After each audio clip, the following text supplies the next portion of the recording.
웨스트민스터 신앙고백서 33장 최후 심판에 대해서 배우겠습니다. 33장이 마지막 장입니다. 우리가 33번에 걸쳐서 웨스트민스터 신앙고백서를 배웠는데 우리 장로교회 가장 기본이 되는 신앙고백서거든요. 신앙고백서가 뭐냐? 우리가 이것을 믿는다 이렇게 고백하는 거예요. 그러니까 믿음의 내용들인데 제가 너무 신학적인 얘기들은 좀 이제 많이 안 하고 여러분들에게 좀 도움이 될 만한 내용들 중심으로 말씀을 쭉 전했던 것 같아요. 물론 좀 어려워하신 분들도 있었지만 그러나 끝까지 우리 이렇게 같이 배울 수 있게 돼서 정말 감사합니다. 오늘 마지막 장 최후 심판에 대해서 우리 같이 보겠습니다. 첫 번째 절을 읽겠습니다. 하나님께서는 예수 그리스도로 말미암아 의로서 세상을 심판하실 한 날을 정해 놓으셨다. 예수 그리스도께서는 모든 심판하는 권세가 성부로부터 주어져 있는 것이다. 아멘. 그래서 심판의 날이 정해져 있다는 거예요. 하나님이 정하신 날이 있다 이거죠. 그리고 그 심판의 날에 누가 오셔요? 예수 그리스도가 오셔서 그 하나님으로부터 받은 권세를 통해서 모든 것을 심판하신다. 그죠? 이는 정하신 사람으로 하여금 천하를 공의로 심판할 날을 작정하시고, 사도행전 17장 31절에도 말씀하고 계시죠. 계속 읽어보겠습니다. 그날에 타락한 천사들이 심판을 받을 뿐 아니라 이 땅에 살았던 모든 사람이 그리스도의 심판대 앞에 서서 자기들의 생각과 말과 행동의 전말을 밝히고 그들이 선악간에 몸으로 행한 것에 따라서 보응을 받게 될 것이다. 그래서 천사들이 심판을 받는다. 타락한 천사들, 마귀들이 심판을 받는 거죠. 요한계시록을 보면요, 예수 그리스도가 십자가에 달려 죽으시고 부활하신 때 마귀는 이미 큰 치명상을 입어요. 지금 역사하는 영들은 뭐냐? 잔당들이라고 생각하시면 돼요. 이미 이제 우리나라 예전에 그 일본 강점기가 있었지 않습니까? 이제 말하자면 그때 핵폭탄이 툭 떨어졌어요, 일본에. 그런데 이제 그 핵폭탄 떨어진 날이랑 우리가 이렇게 해방된 날이 일치하진 않아요. 며칠이 좀 더 지난 다음에 이제 일본이 항복을 하고 이제 일본 사람들이 다 떠나갔죠. 그러니까 지금 시대가 어떤 시대냐? 마귀의 본진에 핵폭탄이 떨어졌어요. 그래서 마귀는 이미 큰 힘을 잃었고 누가 그러면 이제 나서서 이렇게 아직도 역사하냐? 잔당들이에요. 잔당들이 자기들이 이미 큰 타격을 입었다는 걸 알면서도 할 수만 있다면 믿는 자들을 유혹하려고 하는 시대다 이렇게 보시면 돼요. 그러면 이제 이렇게 하고서 슬그머니 마무리되면 좋은데 그런데 요한계시록에 보면은 마지막 날에 이 이제 마귀가 다시 이렇게 풀려나서 한번 큰 그죠 환란을 가져올 것이다. 이런 식으로 되어 있어요. 그러니까 이제 지금의 우리가 겪는 이런 모든 일들은 별거 아닌 거예요. 사실은 종말에 있을 일에 비하면. 그리고 그때 하나님께서 주님이 오셔서 어떻게 해요? 싹 다 정리해가지고 얘들을 다 무저갱에 쳐놓고 그리고 하나님의 나라가 이 땅에 임한다. 이게 이제 계시록의 내용이라고 보시면 될 것 같아요. 그리고 이제 오늘 이 웨스트민스터 신앙고백서에는 아주 재미있는 내용이 있는데 우리가 심판받을 때 그리스도의 심판대 앞에 서서 자신들의 생각과 말과 행동의 전말을 밝힌다 이렇게 돼 있어요. 많은 사람들이 주님 앞에 서서 자기가 어떻게 살았는지를 입으로 다 고백하게 될 거다. 그렇죠? 그래서 거짓말할 수 없는 거죠. 주님 앞에서는 아무도 거짓말할 수 없으니까. 그래서 우리가 어떻게 살아야겠어요? 우리가 바르게 살아야겠죠. 부끄럽지 않게 주님 앞에서 속일 수 없으니까. 그래서 우리가 이런 것들을 좀 생각하면서 그래서 웨스트민스터 신앙고백서에서 보면 믿음으로 구원받는다는 것을 우리 아주 중요하게 가르치면서도 우리의 삶에 있어서의 모습도 분명히 바르게 가져라 이렇게 균형 있게 말씀하고 있다는 것을 알 수가 있습니다. 유다서 1장 6절에 보면 또 자기 주의를 지키지 아니하고 자기 처소를 떠난 천사들을 큰 날의 심판까지 영원한 결박으로 흑암에 가두셨으며 이렇게 나오죠. 그래서 이제 다 가둔 건 아닌 것 같아요. 남은 잔당들이 돌아다니는 것 같습니다. 예. 그리고 고린도후서 5장 10절에도 보면 이는 우리가 다 반드시 그리스도의 심판대 앞에 나타나게 되어 각각 선악간에 그 몸으로 행한 것을 따라 받으려 함이라 이렇게 말씀도 나오죠. 2절도 한번 읽어보겠습니다. 하나님께서 이 날을 정하신 목적은 택함 받은 자들을 영원히 구원하여 그의 자비의 영광을 나타내며 사악하고 불순종하는 버림받은 자들을 정죄하여 그의 공의의 영광을 나타내시기 위함이다. 그래서 하나님을 믿고 말씀에 순종하고 그죠? 그리스도의 복음 안에 있는 자들에게는 은혜, 자비의 영광을 드러내시고 그다음 불순종하는 자들에게는 어떤 영광, 공의의 영광을 드러내신다 말씀하셨죠. 그래서 심판 날이 있기 때문에 우리는 아주 기쁜 거예요. 왜? 하나님의 영광을 바라보고 그 자리로 나갈 수 있으니까요. 그죠?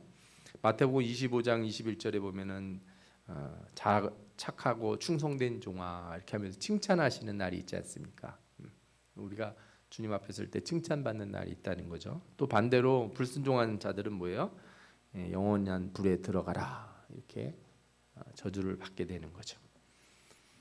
계속 읽어보겠습니다. 그때로부터 의인은 영원한 생명에 이르게 되며 주 앞으로부터 오는 충만한 기쁨과 유쾌함을 얻게 될 것이나 하나님을 알지 못하고 예수 그리스도의 복음에 순종하지 않은 사악한 자들은 영원한 고통 가운데 던져져 주 앞으로부터 그리고 그의 능력의 영광으로부터 오는 영원한 파멸로 벌을 받을 것이기 때문이다.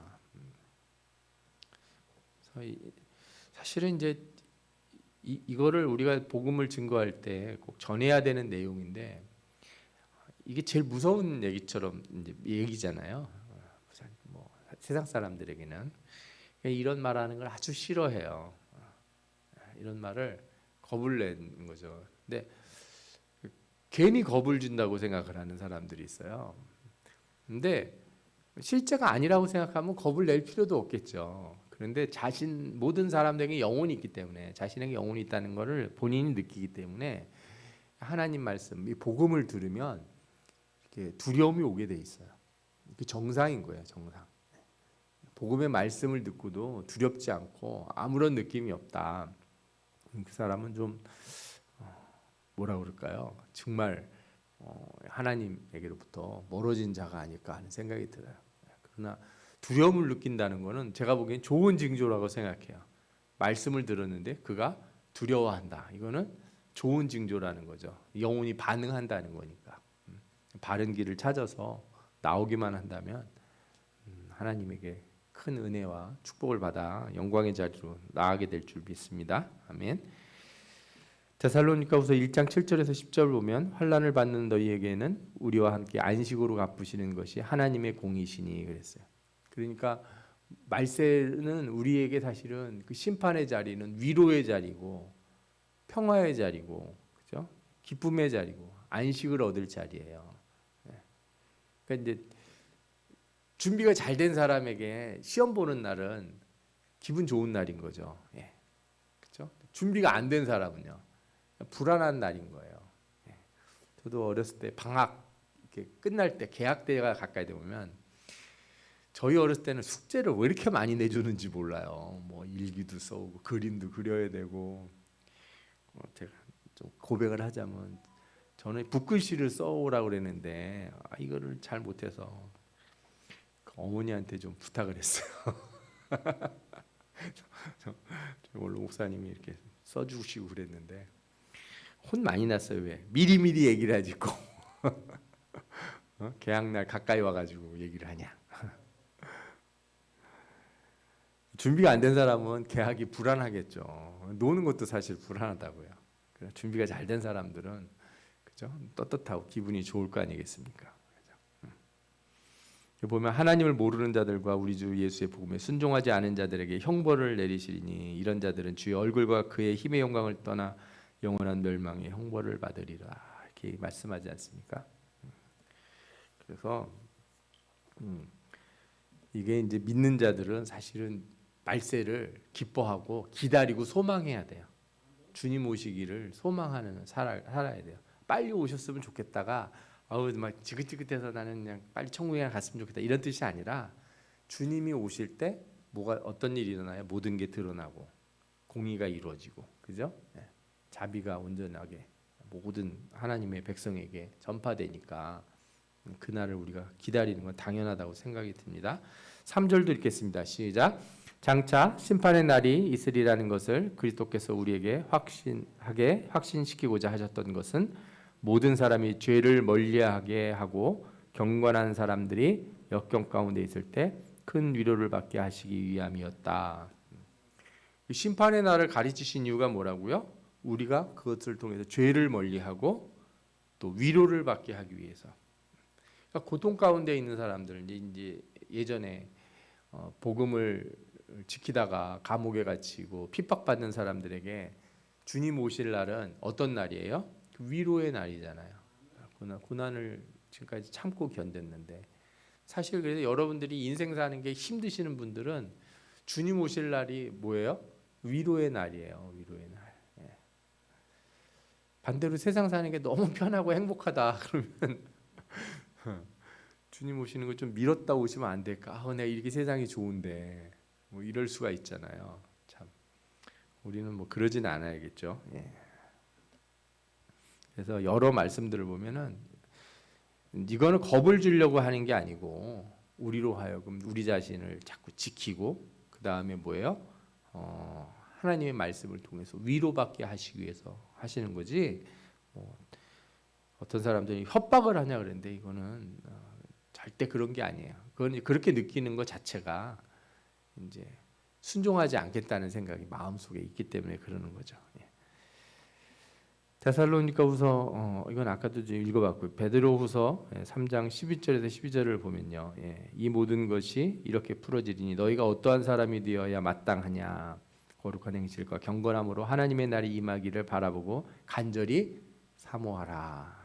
그렇죠? 이런 날이 올 거니까 어떤 사람으로 살고 싶냐 이렇게 묻는 거죠.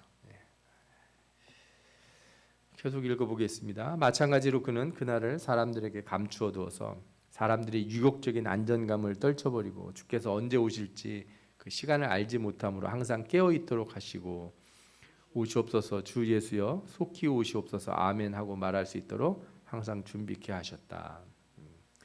언제 오시는지 날짜가 딱 정해져 있으면 어떨 것 같아요?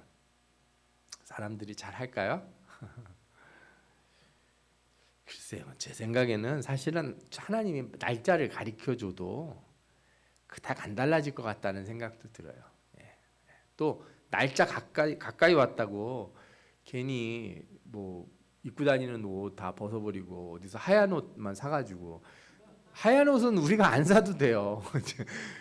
나는 그 너무 도대체 무슨 생각을 가지고 있는 사람들인가 하는 생각 그 마음이 들어요. 이상하잖아요. 아니 주님이 오시면 주님의 그 능력으로 우리의 모든 게 이렇게 세마포 흰 옷을 입으면 주님이 입혀주겠지. 주님이 뭐 돈이 없으셔서 옷은 니들이 준비하도록 하여라. 내가 밥은 살 테니까 옷은 니들이 입고 와. 아니면 메이커를 지정해 주시는 것도 아니고. 아니 참 자기가 무슨 하얀 옷 입고서 주님 오실 날 기다린다는 거는 참. 그러니까 어떻게 보면은 너무 무지한 신앙이에요.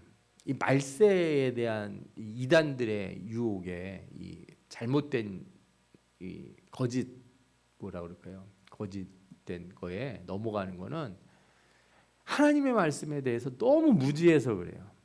솔직히 말씀드리면 이단에 넘어가는 이유가 뭐겠어요? 어떤 분들은 이단 가면 뭐 사람들이 잘해줘서 그랬는데 여러분 사기꾼들도 다 잘해줍니다. 예. 나 속이려고 하는 사람들이 얼마나 나한테 친절한지 아십니까? 예. 절대로 그런 거로는 넘어갈 수가 없어요. 진짜 그 이단에 넘어가는 본질적인 이유를 따지면 무지해서 그래, 무지해서. 뭐에 무지해서? 하나님 말씀에. 절대 여러분들 하나님 말씀을 붙들고 사셔야 되고, 그다음에 이런 분들이 있잖아요. 성경은 안 읽는데 외전을 좋아하는 분들이 있어요. 외전을 좋아하는 분들. 청년들 들어보세요. 성경은 한 번도 안 읽은 사람들이 뭐 다빈치 코드 이런 거 읽고 그죠? 뭐 어디서 어떤 이상한 얘기들 나오는 얘기들, 그죠? 야사 같은 거 이렇게 성경의 뒷얘기 아니면 뭐 고고학 막 이런 얘기 들으면서 읽으면서 이렇게 성경 말씀을 안 믿으려고 하는 거예요. 아니 이 본편을 좀 읽으시라니까 본편을 그죠? 성경을 안 읽고 이 신자들도 마찬가지예요. 성경은 안 읽고 설교집을 먼저 읽는다든지 성경은 안 읽고 주석부터 먼저 본다든지 이거 별로 도움이 안 돼요 신앙에. 성경 예전에 제가 그 로마서 주석을 쓰신 어떤 목사님 설교를 책을 읽었는데 그 당시에는 주석도 별로 없고 지금처럼 인터넷이 발달하지도 않았고 인터넷이 아예 없었던 시대니까 그냥 성경만 읽은 거예요. 그래서 그분 설교집을 보면 그냥 성경 말씀밖에 안 써 있어요. 근데 읽으면 읽을수록 무슨 생각이 드냐? 아주 깊이 고운 그 우리 곰탕 있죠. 예, 사골 아주 그냥 푹 고운 거. 말씀이 그렇게 와닿아야 되거든요. 여기다가 자꾸 MSG 넣고 뭐 설탕 넣고 막 그래서 맛을 낼 이유가 없어요. 그런 것으로 맛을 안 내도 하나님의 말씀은 뭐보다 달다? 꿀송이보다 달다. 예, 말씀을 항상 붙들고 있어야 돼요. 그래야 그렇게 쌓인 하나님의 말씀이 이단들의 거짓 그 얘기들을 이렇게 물리쳐낼 수가 있는 거예요. 그래서 어떻게 물리칠 수 있냐? 뭐 신학적 지식이 생기는 게 아니라 말씀을 제대로 배운 사람들은요 이단이 하는 말이 이상하게 느껴져요. 되게 이상한데 이런 느낌이 마음에 확 와요. 그게 뭐 굳이 뭐 설명을 안 해도 돼요. 뭐 여러분들이 뭐 교리를 많이 안다든가 뭐 조직 신학 같은 거를 잘 알아야지만 그 이단들을 물리칠 수 있는 게 아니라 말씀을 깊이 묵상하고 항상 가까이 한 사람들은 이단이 하는 얘기를 들으면 그 거부감이 마음속에 확 들어와요. 근데 성령이 역사하셔서 하나님의 말씀을 떠오르게 하고 이 말씀으로 그런 거짓된 걸 이렇게 막아낼 수 있도록 하시거든요 안에서. 그러니까 성경 말씀을 열심히 읽으시고 이해가 안 돼도 뭐 상관없어요. 계속 읽어보세요. 좀 쉬운 성경들 있잖아요. 뭐 세번역이나 이런 것도 읽어보시고 그렇게 해서도 하나님 말씀을 가까이 하시기를 바랍니다. 아멘. 그날과 그때는 아무도 모르나니 하늘의 천사들도 아들도 모르고 오직 아버지만 아시느니라. 아멘. 예수님도 진짜 모르실까요? 예수님이 이런 말씀하시는 건 예수님이 겸손함을 드러내시는 거예요. 모든 영광을 주권을 하나님 앞에 올려드리는 거예요. 이 삼위일체의 놀라운 역사가 여기 있는 거거든요. 이 세 분은 동일한 능력과 영광을 가지시지만 어떻게 하세요? 성부에게 돌리고 성부는 이 심판날의 영광을 누구에게 다 돌리세요? 아들에게 돌리신다고요.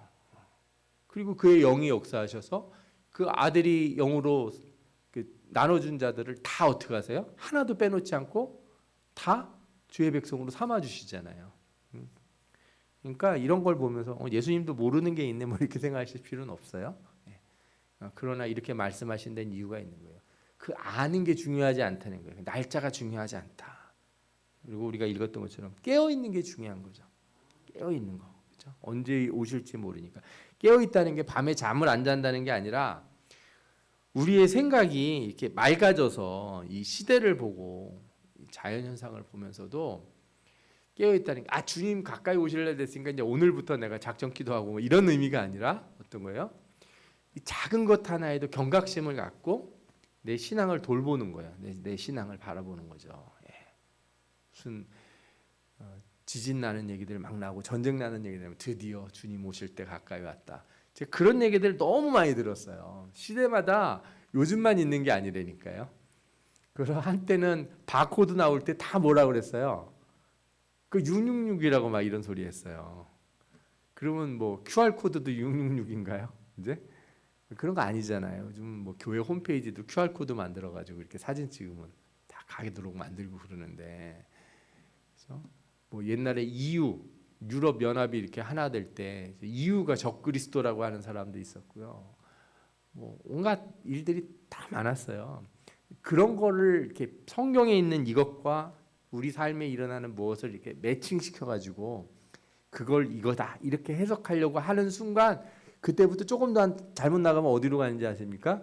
이단으로 가는 거예요.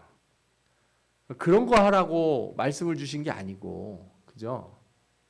시대마다 그런 건 항상 있었으니까 너희들 어떻게 하라고요? 깨워서 자신을 돌아보고 선한 일에 힘쓰고. 그래서 진짜 천국 가는 사람들은요, 그냥 평상시처럼 살다가 가는 거예요. 무슨 산속에 들어가서 하얀 옷 입고 있다가 올라가는 게 아니고 평상시처럼 살다가 가는 거예요. 여러분들 두 사람이 잠을 자는데 한 사람은 올라가고 한 사람은 남아있게 된다는 의미가 그런 의미예요.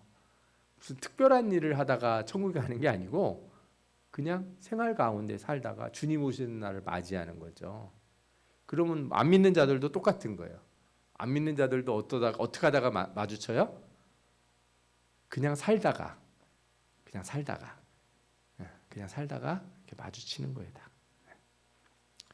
자, 좀 몇 가지를 추가적으로 말씀을 드리겠습니다. 제가 믿음으로 맞이하는 은혜의 자리, 이걸 최후의 심판이라고 썼어요. 앞서 말씀드린 것처럼 심판의 때는 아무도 모른다, 그죠? 날짜 맞추려고 하는 이단들 인터넷에 찾아가면 많아요. 옛날부터 1992년 그 다미선교회부터 시작해가지고 그 이전에도 많았고, 유럽의 그 역사들, 이단의 역사들을 살펴보면 시시때때로 사람들 몰고 다니면서 이렇게 주님 오신다고 이렇게 미혹하던 사람들이 많았어요.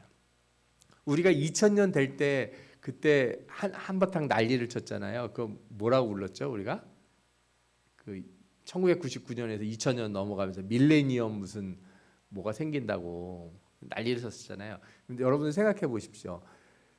서기 1000년 되기 전에 999년에서 1000년 넘어갈 때 그런 일이 있었을까요? 없었을까요? 그때도 그런 일이 있었어요. 그런데 여러분들 이렇게 역사적인 거를 연구를 하고 공부해 보면 예수님이 태어나신 날이 서기 0년이 아니에요. 정확하지가 않아요. 서기 기원전 4년쯤 되지 않을까 이렇게 생각해요. 좀 늦게 보는 사람들은 기원 후 우리가 알고 있는 0년보다 좀 후에 태어났을 수도 있다 이렇게 생각하는 사람도 있어요. 그러니까 우리가 2000년, 뭐 1000년 이거를 숫자를 특별하다고 생각하는 것 자체는 정말 어떻게 보면 무지한 생각들에 가까워요. 그런 걸로 사람들을 미혹하는 거는 어리석은 거죠. 예. 그리고 우리가 또 알아야 될 거는 주님 오시는 날은 정해져 있지 않지만 어떤 그 시대의 분위기는 깨어 있는 자들에게 알 수 있다는 거죠. 깨어 있는 자들이 느낀다는 거예요. 더 열심히 기도해야 될 때다, 전도해야 될 때다 이런 걸 느낀다는 거죠. 도적같이 임하지 않는다. 그리고 우리가 그 주님이 오시는 날을 방해하는 것이 뭐냐 그랬더니 누가복음 21장 34절에 보면 방탕함과 술 취함과 생활의 염려다 이렇게 돼 있어요. 제가 방탕함과 술 취함은 이해가 돼요. 뭐 그냥 아주 엉망으로 사는 사람들은 주님 오실 날이 언제인지 모를 거 아니에요, 그렇죠? 그런데 생활의 염려라는 말이 우리한테 되게 와닿는 말이에요. 그러니까 학생들은 공부하는데 걱정하다가 또 청년들 직장 잡는 거 걱정하다가 우리 사는 사람들은 먹고 사는 거, 회사 일, 뭐 요즘 뭐 난리지 않습니까? 경제가 너무 어렵고, 그죠? 가게들도 어렵고, 뭐 뉴스 틀어보면은 뭐 나라하고 나라들 사이에 뭐 관세 무슨 얘기 나오고 막 모르겠지만 하여튼 어려운 얘기들이 막 나오면서 요즘 전부 힘들다고 그러잖아요. 그런 거에 막 염려에 빠져 있다 보면 뭐를 놓치게 돼요? 주님 오시는 날을 잃어버리게 된다는 거죠. 그거에 매여 있다 보니까. 예. 여러분들 막 이렇게 뭐 은행에 혹시 대출 같은 거 있다고 걱정 너무 하지 마시고 그걸로 막 염려하는데 시간을 보내지 마십시오. 주님 빨리 오시면 안 갚아도 돼요. 그렇다고 또 돈 많이 빌려놓고 주님 어서 오시옵소서 막 이러지 마시고 그런 뜻이 아니에요. 예? 제가 말씀드린 건 생활의 염려가 나로 하여금 신앙을 무디게 할 수 있다. 아시겠죠? 예. 그래서 기도할 때도 사는 문제로 너무 많이 기도하시면 그것도 물론 필요한데 필요하죠. 당연히 필요해요. 일용할 양식을 구하는 게 예수님도 가르쳐 주신 기도니까.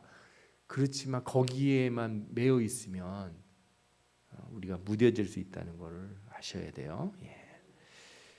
그 심판의 날이 시작되는 것, 요한계시록 보면 그리스도가 인을 떼시잖아요. 그런데 인이 언제 떼어졌냐? 앞으로 떼실 거냐? 그렇지 않다고 봐요. 이미 인을 떼셨어요. 몇 개를 떼셨는지 모르겠지만 떼셨어요. 그리고 이제 시작되었다. 그래서 성경은 말세가 이미 시작됐다 이렇게 말씀하고 있고, 그런데 아직 이제 끝나지 않은 거예요. 아직 그 마지막 때가 오진 않았어요. 예. 이 모든 날은 성도가들이 바라는 바예요. 그래서 요한계시록 6장 11절에도 보면 순교자들이 그 이제 주의 보좌 앞에 가가지고 언제까지 이러실 겁니까? 빨리 우리의 원한을 갚아주옵소서 막 이러지 않습니까? 그러니까 좀 기다리라고 그래요. 뭐라고 말씀하시면서 순교자의 수가 차기까지 기다리라 그래요. 그 순교자의 수가 차는 거하고 마태복음 24장 14절 보면 복음이 모든 민족에게 증언되는 날, 그때가 마지막 때가 될 거라고 말씀하시거든요. 이게 맥락이 같은 맥락이라고 생각이 들어요.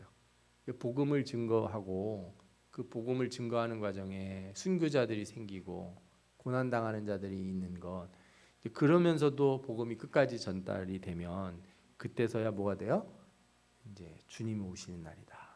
그래서 선교는요, 어떻게 보면 이 주님 오시는 날을 가깝게 만드는 중요한 일이에요. 어떤 분들이 이러세요. 선교를 막아야 주님이 안 오시겠네요. 하여튼 좋은 쪽으로 생각을 안 하고 머리가 그런 쪽으로 자꾸 돌아가면 안 되겠죠.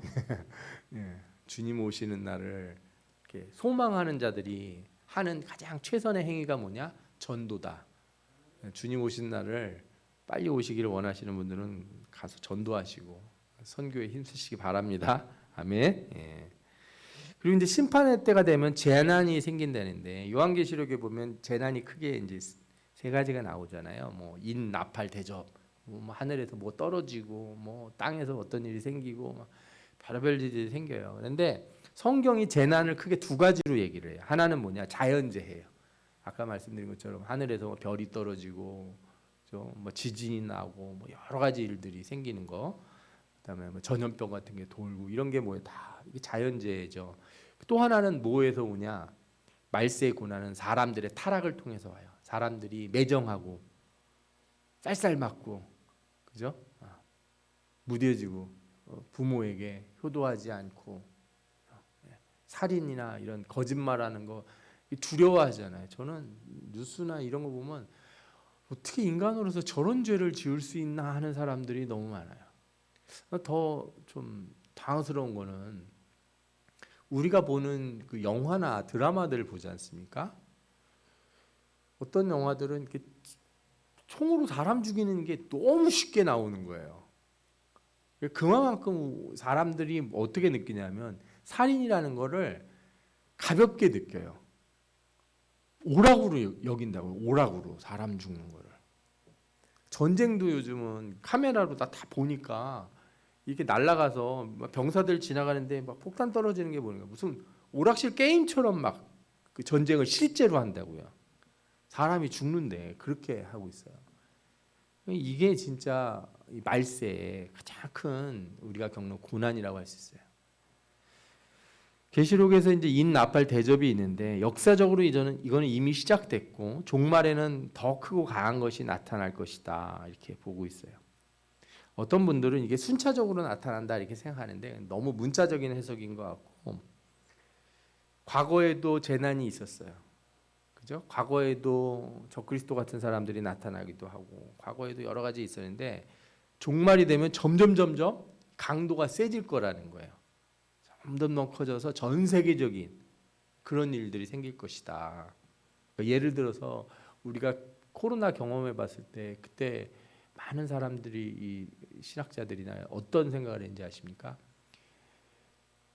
국소적으로 일어나는, 예전에는 사람들이 이렇게 서로 왕래가 적었으니까 전염병이 퍼져도 국소적으로 일어났어요. 예를 들어서 그 흑사병으로 유럽에 수많은 사람들이 죽었을 때도 흑사병이 옆으로 막 퍼져가지고 전 세계를 덮지는 않았다고요. 왜? 그 동네에서만 몰려 살았으니까. 근데 지금은 어때요? 한 번 퍼지면 순식간에 전 세계로 퍼져요. 지진 같은 것도 한 번 일어나면 여러분들이 뭐 일본에 뭐 지진 날 수 있다 뭐 이런 얘기들 많이 하잖아요. 화산이 터지거나 일본에 큰 지진 나면 일본에만 지진이 나는 게 아니에요. 전 세계에 다 영향을 줍니다. 땅이 흔들리는 영향이 아니어도 경제적인 영향이든 뭐 여러 가지 정치적인 것이든 다 영향이 가게 돼 있어요. 이 세계는 이제는 전부 다 연결이 돼 가지고 어느 하나 이렇게 가볍게 끝나는 일이 없어요. 그죠? 어떤 한 나라에서 무슨 일이 생기면 막 이렇게 퍼진다고요. 그래서 이걸 점진적 순차주의라고 그러는데 인나팔 대접이라고 하는 이 세계의 큰 재앙들이 시간이 따라서 주님 오신 날이 가까울수록 점점 폭이 커져서 큰 재앙으로 나타날 것이다. 이게 이제 계시록에서 말씀하는 말세 재앙이라고 이렇게 보셔도 될 거예요. 그리고 이 심판의 날에 일어날 일을 핵심적으로 말하면 분리예요. 분리. 양과 염소, 알곡과 가라지를 어떻게 하신다? 하나님이 구분하시는 거예요. 심판을 통해서 한번 분리가 일어나면 결코 다시는 만날 길이 없어요. 그 나사로하고 부자 얘기하실 때 성경에 뭐라고 나냐면 너가 있는 곳하고 여기 있는 곳하고는 큰 구덩이가 가운데 있어서 절대로 넘어올 수 없다는 거예요. 지옥에서 시간 좀 잘 보내고 착하게 좀 살고, 그죠? 뭐 지역에 있는 거 뭔가 좀 많이 모아가지고 다리라도 만들면 천국에 올라갈 계단이라도 한 100만 년 동안 쌓으면 갈 수 있냐? 그렇지가 않다는 거예요. 절대 안 된다. 이 분리가 가져오는 의미가 있는데 이 분리를 통해서 악인에게는 다시는 뭐가 안 가요? 은혜가 갈 수가 없어요. 제가 여러분들에게 얘기인데 불르다가 고통스러운 것보다 더 괴로운 게 뭐냐? 하나님의 은혜가 주어지지 않는다는 거예요. 이 세상은 안 믿는 사람에게나 믿는 사람에게나 하나님이 다 비를 내리시고 햇빛을 비춰주시고, 그죠? 사람들에게 양심을 주셔서 사람들이 죄는 짓긴 하지만 모두가 막 칼 들고 돌아다니고 모두가 다 속이고 지옥 같은 세상이 만들어지진 않잖아요. 왜? 일반 은총이 내려 있으니까 하나님 매일매일 은혜를 주셔서. 근데 이걸 걷어가시는 순간 그 사회는 뭐가 돼요? 그 지옥이 되는 거예요. 여러분, 지옥을 이렇게 막 물리적인 고통이 있는 곳으로만 생각하지 마세요. 그거보다 더 괴로워요. 이게 아무도 믿을 수 없고, 그죠? 어떤 사람에게도 선을 기대할 수 없는 사회, 그 지옥 같은 사회. 모두가 나를 괴롭히고, 그죠? 악인과 악인들이 서로 악인들끼리도 연합이 안 돼. 의리가 없는. 그게 진짜 지옥이거든요. 의인에게는 그러면 뭐 어떤 것이 단절되냐? 고통과 사망이 단절이 돼요. 불행이 없어요. 기분 나쁜 일이 없고 화날 일이 없고, 그죠? 얼마나 행복해. 거기가 천국이 되니까요. 집에서도 여러분들 천국과 지옥을 만드는 방법이 있어요. 집이 행복해지고 천국이 되려면, 사회가 만약에 천국이 되려면 어떻게 해야 됩니까? 이 불의를 제거하고 공의로서 은혜로서 사람들 대하고, 그럼 거기가 천국이 되는 거죠. 가정도 그렇고. 이 단절이 한번 이루어지면요, 심판을 통해 단절이 이루어지면 악인은 영원토록 구원의 기회가 없는 거고 의인은 영원토록 죽음과 고통의 불안에서부터 해방되는 거죠. 두려움이 없는. 천국의 가장 핵심이 뭐냐? 저는 이렇게 생각해요. 걱정이 없는 거예요. 걱정이. 저는 어떤 분들은 천국에 가면 막 이렇게 막 다이아몬드가 막 길가리 있고 금이, 그거 아무 필요도 없어요. 그거 아무 쓰잘데기 없는 거라고요. 그런 거 있다고 그래도 그게 뭐가 중요해요. 그게 천국에서 굶어 죽을 일이 있겠어요. 뭐 남들보다 옷을 더 잘 입어서 내가 뽐낼 일이 있겠습니까? 그죠? 천국에서 예수님 저 명품 가방 샀는데 요거는 권사들한테만 준 거래요. 특별히 한정판입니다. 이런 일이 없다니까요. 그러니까 길바닥에 금이 깔려있든 보석이 깔려있든 번쩍번쩍하든 내가 막 더 집어가야겠다 주머니에 넣어서 갈 이유도 하나도 없는 거예요. 거기는. 그런 거는 이제 이 성경이 써졌던 당시에 어떤 천국의 이미지들을 좀 더 잘 표현하는 거라고 생각하는데, 저는 어떻게 보냐면 천국은 뭐가 없다? 고민도 없고 걱정도 없고 근심이 없는 거예요. 그게 얼마나 행복한지 몰라요. 여러분들이 아침에 일어났다가 저녁에 자는 동안 하루 종일 걱정 근심 한 번도 안 해보신 분 있어요? 그런 사람 없잖아요. 왜 그러냐면 정말 아무 일도 안 일어나면 아무 일도 안 일어나서 걱정이 되더라고요. 하루 쉬는데 너무 편하고 전화 한 통 안 오고 나한테 뭐 이상한 일이 생겼다는 것도 없고 뭐 통제서 날라오는 일도 없고 그러면 이상하다. 왜 아무 일도 없지. 그런 근심이 올 정도라니까 이 세상은. 그런데 천국에는 뭐예요? 걱정 근심이 없는 거예요. 얼마나 행복한지 몰라요. 네. 내가 실수할 일도 없고, 그죠? 내가 누구한테 말 잘못할까 봐 걱정할 일도 없고, 싸울 일도 없고, 잊어버릴 일도 없고, 네. 낡거나 썩거나 더러워질 일도 없는 거예요. 네. 얼마나 행복합니까? 그런 완전한 그 악한 것과 더러운 것에서 분리가 일어나는 날이 심판의 날이다. 아멘. 예. 그리고 심판의 날에 대해서 성경이 우리에게 계속 강조하는 바가 뭐예요? 담대함을 가지라는 거예요. 심판의 날은 하나님을 사랑하는 자들이 그 믿음의 결말을 보는 거예요. 내가 정말 마음으로만 하나님을 생각하고 예수 그리스도를 마음으로 그려왔는데, 그죠? 그분을 진짜 보는 날이잖아요. 안 믿는 자들에게는 그 믿지 않은 불신의 결말을 보는 날인 거죠. 한번 진짜 까보는 거예요, 진짜 결판을. 사단은 이 믿음의 열매를 얻지 못하기 위해서 계속 고난을 주고 미혹하는 거죠. 그 결말을 못 보도록. 신자는 어떻게 해야 돼? 하나님에 대한 사랑으로 그의 안에 거함으로 심판날을 담대함으로 소망하는 자가 되어야 된다는 거예요. 심판의 날에 담대할 수 있는 가장 핵심이 뭔지 아십니까? 하나님을 사랑하는 그 사랑 안에 거하는 것. 아멘. 예, 요한일서 4장에 잘 표현이 되어 있어요. 천천히 한번 읽어보세요. 어느 때나 하나님을 본 사람이 없으되 만일 우리가 서로 사랑하면 하나님이 우리 안에 거하시고 그의 사랑이 우리 안에 온전히 이루어지느니라. 예. 그의 성령을 우리에게 주심으로 우리가 그 안에서 거하고 그가 우리 안에 거하시는 줄을 아느니라. 그죠? 우리가 하나님을 사랑하면, 그죠? 하나님이 우리 안에 거하시고 우리가 그의 안에 거하게 되는데, 그걸 어떻게 확신하냐? 성령을 우리에게 주셔서 우리가 그걸 확신하게 된다는 거예요. 아버지가 아들을 세상의 구주로 보내신 것을 우리가 보았고 또 증언하노니 누구든지 예수를 하나님의 아들이라 시인하면 하나님이 그 안에 거하시고 그도 하나님 안에 거하느니라. 그러니까 하나님을 사랑하는 것, 예수 그리스도를 사랑하는 것의 가장 핵심이 뭔지 아십니까? 이거 감정적인 사랑으로 생각하시면 안 돼요. 그 무슨 연애 감정 같은 건 어떤 분들은 하나님을 사랑하라는데 어떻게 이렇게 막 껴안는 느낌을 갖고 막 이런 거 해야 되는 건가 이렇게 생각하는데, 그런 의미가 아니고 하나님을 사랑하고 예수 그리스도를 사랑한다고 하는데 핵심이 뭐냐? 우리 15절에 나오잖아요. 예수를 하나님의 아들이라고 시인하는 거예요.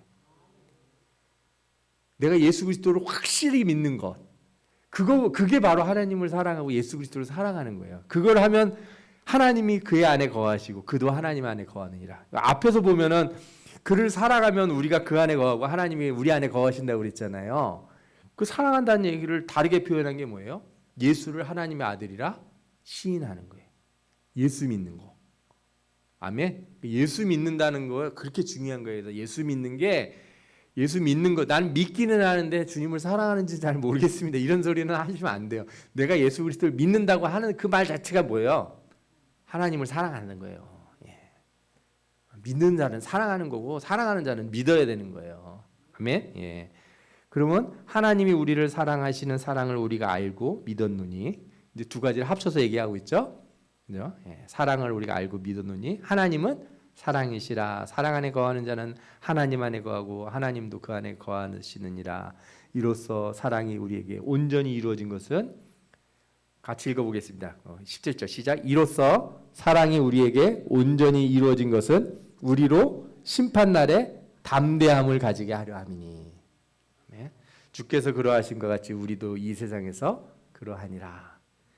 그러니까 이 사랑이 우리 안에서 온전히 이루어질 때 우리가 뭘 갖게 된다고요? 심판날에 담대함을 갖게 된다 이거예요. 담대함을.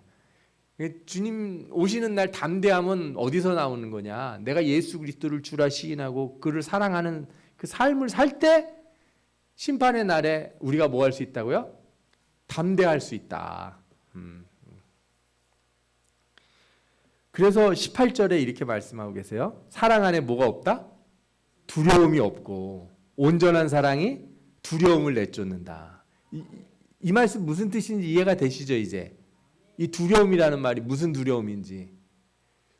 심판의 날에 대한 두려움이 없다는 거예요. 사랑 안에 거하는 자를. 하나님을 사랑하는 그 사랑 안에 거하고, 그죠? 예수 그리스도를 주로 시인하는 그 온전한 믿음 안에 거하는 자들에게는 뭐가 없다고요? 두려움이 없다. 그 사랑 안엔 두려움이 없고 온전한 사랑이 두려움을 내쫓나니. 두려움에는 뭐가 있다? 형벌이 있다. 그러니까 내가 두려워하는 이유는 단 하나인 거예요. 내가 예수를 안 믿거나 주님을 사랑하지 않거나 뭐 이런 거예요 이게. 내가 주님을 사랑하고 내가 예수 그리스도는 하나님의 아들이심을 온전히 고백하는 사람은 두려워할 필요도 없고, 내가 그 고백을 하고 온전한 신앙 안에 있으면 있을수록 내 안에 두려움은 없어지고 그 심판의 날이 은혜의 날이 되는 거예요. 막 걱정스럽고 염려스럽고 혹시나 뭐 어디 흠이나 뭐 잘못한 거 어디 있나 막 이렇게 찾아가지고 내가 뭐 옛날에 뭐 잘못한 거 있는지 막 생각해보고 막 그때 그거 어떻게 했어야 되는지 이런 문제가 아니라고요. 그렇게 갈 수가 없어요. 하나님 앞에 온전한 믿음과 사랑을 가지고 있는 자들은, 그죠? 아멘. 여러분들이 주님의 사랑 안에 거하는 자들 되시기를 축원합니다. 아멘. 예, 정리를 하겠습니다. 심판에 대한 성경의 말씀들은 현세의 고난과 환난 가운데 있는 성도들에 대한 위로와 소망의 말씀이에요. 심판의 날은 그리스도를 통해 주신 하나님의 사랑을 믿는 자들에게는 은혜와 축복의 자리다. 하나님에 대한 온전한 사랑은 심판의 날에 대한 무엇을 내쫓나요? 두려움을 내쫓는다. 주님이 오실 날을 알려고 애쓰지 말고, 그래서 주님을 더욱 사랑하려고 애쓰는 날을 사람이 되시라. 주님 언제 오시는지 막 징조 찾고 그러지 마시고. 저도 그런 거 되게 좋아하거든요. 이렇게 지진 이렇게 나는, 전 세계 지진 어디서 나는지 막 표 이렇게 있어요. 미국 지질 그 조사국 같은 데서 나는 이런 거 웹사이트가 있는데 가서 막 보기도 하고, 그죠? 그 온갖 정보들을 보는 데가 있어요. 야, 이거 전 세계 지진이 막 나는데. 근데 그런 거로다가 막 이렇게 막 매칭해가지고 뭐 알려고 하지 말고요. 주님을 더욱 사랑하려고 애쓰는 그런 신자가 되면 심판의 날이 두렵지 않고 그날을 소망하는 복된 성도들이 다 될 줄 믿습니다. 아멘. 예, 기도하겠습니다.